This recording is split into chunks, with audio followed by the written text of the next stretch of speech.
Hi friends, எல்லோருக்கும் வணக்கம். This is Shivaji. Friends, video போகிறதுக்கு முன்னாடி என்னோடய சப்ஸ்கிரைபர்ஸ், வியூவர்ஸ், ஃப்ரெண்ட்ஸ் எல்லோருக்கும் என் மனமார்ந்த நன்றிகளை தெரிவிச்சுக்கிறேன். ஃப்ரெண்ட்ஸ், இன்றைக்கி கூட பார்த்திங்கன்னா நம்மளுடைய எஜுகேஷன் குரூப்பில் நிறைய விஷயங்கள் லைவ் மார்க்கெட்டில் ஷேர் பண்ணேன். ஸோ இந்த இதில் வந்துருந்தேன் பிரேக் அவுட்க்கான ஒரு வாய்ப்புகள் பாருங்கள் அப்படின்னு நேற்றோட அப்டேட்ஸும் உங்களுக்கு மென்ஷன் பண்ணியிருந்தேன். ஆக்சுவலாக பார்த்திங்கன்னா இந்த இதில் கரெக்டாக பிரேக் அவுட் நடந்துச்சு. பிரேக் அவுட் நடந்த என்னுடைய வியூ என்னென்னு பார்த்திங்கன்னா, இந்த ப்ரீவியஸ் லெவல் கிட்ட வரும் ப்ரைஸ் மூவ் ஆன் இருந்தது. என்னுடைய வியூ 49,000 வந்து ரவுண்ட் நம்பராக இருக்குது. ஸோ ப்ரைஸ் அந்த டிஸ்டன்ஸை மட்டும் கேட்ச் பண்ண முடிஞ்சது. அதுக்கப்புறம் வந்து என்னால் முடியல, அந்த எக்ஸ்ட்ரா தூரத்தை கடக்க முடியல, அந்த தூரத்தை என்னால் கடக்க முடியல. இந்த தூரத்தில் இங்கேருந்து ஒரு சின்னதாக பிரேக் அவுட் ஃபுல்லாக இந்த சின்ன குட்டி டிஸ்டன்ஸ் கிடச்சிருக்கும் ஜஸ்ட் அந்த லைவ் மார்க்கெட்டில். சரி, இப்போ வந்து நெக்ஸ்ட்டு நம்ம நிஃப்டி 50 எங்கேருந்து வரும் அப்படின்றத பார்க்கலாம். இப்போது நிஃப்டி 50லேருந்து நம்ம ஸ்டார்ட் பண்ணலாம். நிஃப்டி 50 பார்த்திங்கன்னா இன்றைக்கி எங்கே போய் ரிஜெக்ஷன் ஆகிருக்குது, எந்த இடத்துல ஒரு மூமெண்டம் கொடுத்துருக்கு அப்படின்னு பார்த்தீங்கன்னா, மார்க்கெட் வந்து கேப் அப் ஓப்பன் ஆச்சு. கேப் அப் கீழே வந்தோன்னே அந்த கேப் ரீஃபில் பண்ணிவிட்டு அதுக்கப்புறம் வந்து மார்க்கெட் அங்கேருந்து மூவ் ஆகிடுச்சு. ஸோ ஓகே, ஸோ இந்த மூவ் ஆகினது பார்த்திங்கன்னா இதெல்லாம் வந்து ஃபஸ்ட் லெவல். இது அதாவது இதனுடைய லெவல் வந்து ஃபஸ்ட் லெவல். நெக்ஸ்ட் லெவல் பார்த்திங்கன்னா இதெல்லாம் வந்து இந்த சப்போர்ட் லெவலாக இருக்குல்ல, இதெல்லாம் வந்து நெக்ஸ்ட் லெவலில் எக்ஸாக்ட்லி மூமெண்டம் கொடுத்துட்டு அங்கேருந்து ப்ரைஸ் ரிஜெக்ஷனாக இருக்குது. அப்போது நாம் என்ன மாதிரி பிளான் பண்ணலாம் அப்படின்னு பார்த்தீங்கன்னா, ப்ரைஸு இங்கே கீழே ரிஜெக்ஷன் ஆச்சு இல்லைங்களா. ஸோ இந்த ஏரியாவில் இருக்க வரல வந்து இதில் வந்து பிரேக் டவுனுக்கான ஒரு வாய்ப்புகளை பார்க்கலாம். அதாவது இந்த 22,800 லெவலில் டார்கெட்டாக வச்சு இங்கேருந்து ஒரு பிரேக் டவுன், அதாவது ப்ரைஸை இங்கேருந்து ஒரு பிரேக் டவுனுக்கான ஒரு வாய்ப்புகளை பார்க்கலாம்.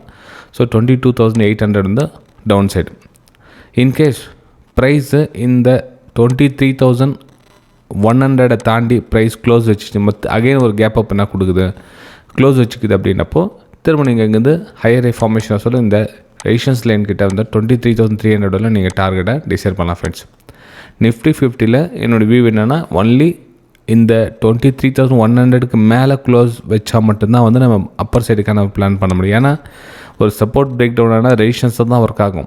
அப்போ ப்ரைஸ் இங்கெல்லாம் ட்ராவல் ஆகிட்டு இருக்குது அப்படின்னா இங்கெல்லாம் வந்து பிரேக் டவுனுக்கான வாய்ப்புகள் தான் பார்க்க முடியுமே தவிர, நம்ம இங்கே வந்து விலை கம்மியாக இருக்குது, இங்கே இந்த ஹையர் ஃபார்மேஷன்னா வந்து அப் சைடுக்கான மூமெண்டம் கொடுக்கலாம் அப்படின்றது வெரி ரிஸ்கி ட்ரேடாக அமையும். ஏன்னா அதெல்லாம் வந்து back to back resistance zone அமையும். ஸோ அதையும் பார்த்துக்கணும். இதுவும் ரெசிஸ்டன்ஸ் கனெக்ட் பண்ணி இந்த ஆங்கிள் ரெசிஸ்டன்ஸ் வருது. ஸோ ப்ரைஸ் எங்கன்னா இதெல்லாம் ரெசிஸ்டன்ஸ் ஏரியாவாக அமையும். ஸோ இதில் என்ன பண்ணுங்கள், இந்த ட்ரெண்ட் லைனுக்கு கீழே இருக்கிற ஏரியாலாம் பார்த்திங்கன்னா ஒரு ஷார்ட் சைடுக்கான பிளான் பண்ணி ட்ரேட் எடுத்தால் பெட்டராக இருக்கும். இது வந்து என்னுடைய எஜுகேஷனல் வியூஸ் உங்கள் கூட ஷேர் பண்ணேன். வீடியோ பிடிச்சதும் மறக்காமல் உங்களோட லைக்ஸ் அண்ட் கமெண்ட்ஸை பதிவு பண்ணுங்கள். நிறைய பேர் வந்து லைக் பண்ண மறந்துடுங்க, ஜஸ்ட் ஃபார் ரிமைண்ட்காக சொன்னேன். ரைட்டுங்களா? சரி, இப்போ நம்ம நெக்ஸ்ட்டு பேங்க் நிஃப்டி பார்க்கலாம். பேங்க் நிஃப்டி எந்த மூமெண்டம் ஆகும், எங்கேருந்து ஒரு சார்ஜஸ் அப்படின்னு பார்த்தீங்க அப்படின்னா, இந்த லெவலில் ஓல்டு பிரேக், அதாவது பிரேக் அவுட் ஆனதை நம்ம டெலீட் பண்ணிடலாம். ஏன்னா நடந்து முடிஞ்சு இப்போது நம்ம அந்த பக்கம் வேலை கிடையாது. அப்போது நம்ம என்ன பண்ணலாம்னா, வேறு எந்த மாதிரி ஒரு டிசிஷன் எடுக்கலாம் அப்படின்னு பார்த்தீங்கன்னா, இந்த ட்ரெண்ட் லைனை பிரேக் அவுட் ஆகிட்டு நீ கொடுத்துச்சு. ரைட், ஓகேங்களா? சரி, அப்போது இதுக்கு மேலே இந்த ட்ரெண்ட் லைனுக்கு மேலே ஒரு வேளை ப்ரைஸ் சஸ்டெண்ட் ஆகிடுச்சு அப்படின்னா ஒரு பிரேக் அவுட்டில் நீங்கள் அகைன் ஒரு அப்பர் சைடுக்கான மூமெண்டம் பார்க்கலாம். ஆனால் இந்த support retest break out retest எடுக்காமல் கீழே வந்து க்ளோசிங் கொடுத்துச்சு வச்சுக்கலாம். அகைன் இந்த இடத்துல கீழே க்ளோசிங் கொடுத்துச்சுன்னா அகைன் டவுன் சைடுக்கான பிளான் தான். 48,000 வந்து டார்கெட்டாக டிசைட் பண்ணலாம். ஏன்னா ப்ரீவியஸ் லோவில் எஸ்எல் போட்டிருப்பாங்க, அந்த எஸ்எல் ட்ரிகர் பண்ணுறதுக்காக மார்க்கெட் வரலாம். ஓகே, அதனால் நம்ம என்ன பண்ணலாம்னா, இந்த ட்ரெண்ட் லைனுக்கு கீழே வந்து ப்ரைஸ் ட்ராவல் ஆச்சு அப்படின்னா அதில் ஒரு புல் பேக்கில் வந்து நீங்கள் ஷார்ட் சைடுக்கான பிளான் பண்ணி ட்ரேட் எடுக்கலாம். ஓகே, அதாவது இங்கே பாருங்கள், இது வந்து கேப் அப் ஓப்பன் ஆச்சு இல்லையா. ஸோ கேப் அப் ஓப்பன் ஆச்சு, ப்ரைஸ் எங்கே சஸ்டெண்ட் ஆகிடுன்னு டே ஹையாக பிரேக் அவுட் ஆகிட்டு மேலே மூவ் ஆச்சு. இது வந்து பை சைடுக்கான பிளான் பண்ணோம். இப்போது இந்த ட்ரெண்ட் லைனுக்கு கீழே க்ளோசிங் கொடுத்துச்சுன்னா என்னாகும், இதெல்லாம் வந்து உங்களுக்கு டார்கெட் அமையும். அப்போ ப்ரைஸ் இந்த சப்போர்ட் கீழே வெயிட் பண்ணி ஒரு பிரேக் டவுன் கொடுத்துச்சுன்னா நம்ம இங்கே வந்து 48,000 டார்கெட்டாக மூவ் பண்ணலாம். ட்ரெண்ட் லைனுக்கு மேலே வந்துச்சுன்னா அப்பர் சைடு, ட்ரெண்ட் லைனுக்கு கீழே வந்துச்சுன்னா டவுன் சைடுக்கான ஒரு பிளானை நீங்கள் பண்ணலாம். ரைட்டுங்களா? சரி, இல்லை சார் மார்க்கெட் வந்து இங்கேயே ஃப்ளாட்டாக ஓப்பன் ஆகிட்டு இருக்குது, நம்ம என்ன மாதிரி ட்ரேட் எடுக்கலாம் அப்படின்னு பார்த்தீங்கன்னா, மார்க்கெட்டை இந்த புல் பேக், அதாவது மார்க்கெட் இங்கேருந்து ஓப்பன் ஆச்சு இதனோட ரீடெஸ்ட்மெண்ட்டில் இருக்கும். ஸோ இங்கேருந்து ஹையர் ஃபார்மேஷனாக கொஞ்சம் ஸ்லோவாக ஸ்மால் குவான்டிட்டி எடுத்து நீங்கள் வந்து அப்பர் சைடுக்கான பிளான் பண்ணலாம். அதாவது 49,400 49,600 வந்து ஸ்மால் குவான்டிட்டி. ஏன் ஸ்மால் குவான்டிட்டி அப்படின்னு கேட்டிங்கன்னா, இப்போ நம்ம வந்து ஓவராலாக ட்ரெண்ட் வந்து டவுன் ட்ரெண்டில் வந்துட்டு இருக்குது. இப்போ மார்க்கெட்டுக்கு ஆப்போசிட் மூவில் நம்ம அப்பர் சைடு இருக்குன்னா இந்த கரெக்ஷனில் தான் நம்ம வந்து ப்ராஃபிட் பண்ண முடியும். ஸோ அப்போ என்ன பண்ணணும், ஸ்மால், வெரி ரிஸ்க் இல்லையா. ஸோ அதனால் வந்து ஸ்மால் குவான்டிட்டியை அப்பர் சைடுக்கு பிளான் பண்ணிங்க. டவுன் சைடு க்ளோசிங் கொடுத்தா நார்மல் குவான்டிட்டி நீங்கள் ஷார்ட் சைடுக்கான பிளான் பண்ணி ட்ரேட் எடுக்கலாம். இது வந்து பேங்க் நிஃப்டியில் என்னோட வியூ இதை நான் ஷேர் பண்ணிக்கிறேன். ஃப்ரெண்ட்ஸ், சார் இந்த நிஃப்டி மிட் கேப்பையும் ஆட் பண்ணால் பெட்டராக இருக்கும் அப்படின்னு ஒரு சிலர் வந்து கமெண்ட் பண்ணியிருந்தீங்க. ஸோ அதையும் இந்த வீடியோவில் நம்ம கவர் பண்ண ட்ரை பண்ணோம் ஃப்ரெண்ட்ஸ். இப்போது நிஃப்டி மிட் கேப்பையும் நம்ம இதில் எடுத்துக்கிட்டோம் அப்படின்னா நிஃப்டி மிட் கேப்பு என்ன மாதிரி ஒரு பிளான் பண்ணலாம். இப்போது இந்த சப்போர்ட் ஏரியாவுக்கு இல்லையா, இதெல்லாம் வந்து ஒரு ரெசிஸ்டன்ஸ் ஏரியாவும் மாறும். ஏன்னா அங்கே தான் பிரேக் அவுட் கொடுத்த இடம் அது.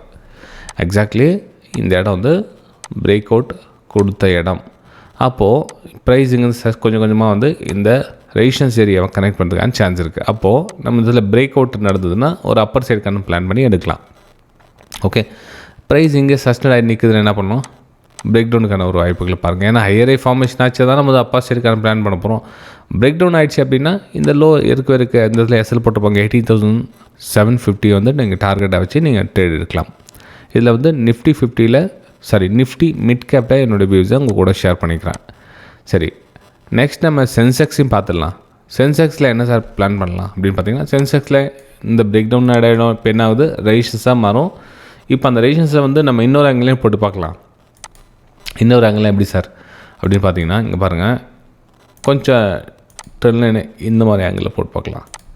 இப்போ கிட்டத்தட்ட ரெசிஸ்டன்ஸ் கிட்ட தான் ப்ரைஸ் வந்து ட்ராவல் ஆகிட்டு இருக்குது. எது, சென்செக்ஸ் வந்து ரெசிஸ்டன்ஸ் ஏரியா கிட்ட தான் ப்ரைஸ் ட்ராவல் ஆகிட்டு இருக்குதுல்ல. ரெசிஸ்டன்ஸ் அகைன் இந்த இடத்துல வந்து ரெசிஸ்டன்ஸ். அப்போ இங்கேருந்து ப்ரைஸ் சஸ்டெயினா அகைன் வந்து பிரேக் டவுனுக்கான ஒரு வாய்ப்புகளை பாருங்கள். அப்போ 75,000 கிட்ட ப்ரைஸ் வரதுக்கான சான்சஸ் இருக்குது. இது வந்து 10 மினிட்ஸ் டைம் ஃப்ரேமில் இன்ட்ரடேக்காக நான் வந்து பிளான் பண்ணியிருக்கேன் ஃப்ரெண்ட்ஸ். ஒருவேளை உங்களுக்கு இந்த ட்ரெண்ட் கட் ஆகிட்டு மேலே க்ளோசிங் கொடுத்துச்சு அப்படின்னா ஒரு அப்பர் சைடுக்கான பிளான் 77,000 நீங்கள் டார்கெட்டாக நீங்கள் டிசைட் பண்ணி ட்ரேட் எடுக்கலாம். ஓகே, சரி ஃப்ரெண்ட்ஸ், வீடியோ பிடிச்சிருக்க நம்புறேன். பிடிச்சது மறக்காமல் உங்கள் லைக்ஸ் அண்ட் கமெண்ட்ஸை பதிவு பண்ணுங்கள். நம்ம அடுத்த வீடியோ சந்திக்கலாம். அதுக்கு முன்னாடி இன்றைக்கி நம்ம என்னோடய எஜுகேஷனல் ஃப்ரீ குரூப்பில் ஜாயின் பண்ணி விருப்பம் தான் நீங்கள் ஜாயின் பண்ணிக்கலாம் ஃப்ரெண்ட்ஸ். ஓகே, சரி, நம்ம அடுத்த வீடியோ சந்திக்கலாம் ஃப்ரெண்ட்ஸ். தேங்க்யூ.